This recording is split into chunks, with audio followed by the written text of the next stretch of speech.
ক্রিকেটে বহু তারকা ক্রিকেটারকে দেখেছে বাংলাদেশ, তবে বিদায় বেলায় কাউকেই আনুষ্ঠানিকভাবে সংবর্ধনা দিতে পারেনি বিসিবি। মাহমুদুল্লাহ, মুশফিক, তামিমরা ক্রিকেটের একটি করে ফর্মেট থেকে অবসর নিলেও মাঠ থেকে আনুষ্ঠানিকভাবে তাদের বিদায় জানাতে পারেনি বিসিবি।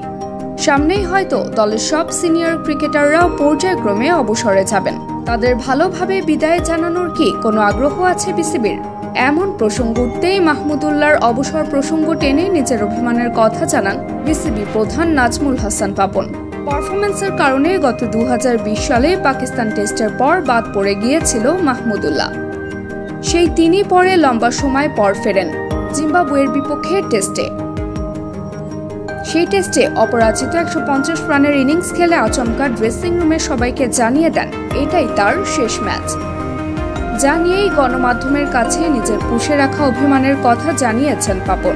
মাহমুদুল্লাহর প্রসঙ্গ টেনে পাপন বলেন, এদের যেটা ভালো লাগেনি, মাহমুদুল্লাহ যেমন টেস্ট খেলার মাঝে ছেড়ে দিল, আমরা কিছু জানি না। ওকে বলেছি, সে সেটা স্বীকারও করেছে এটা ঠিক হয়নি, সে এটার জন্য দুঃখ প্রকাশ করেছে। তামিম যখন ছেড়ে দিল, আমরা জানি না।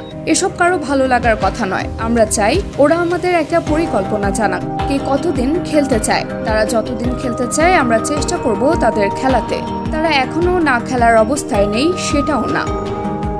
Text report, team sports news.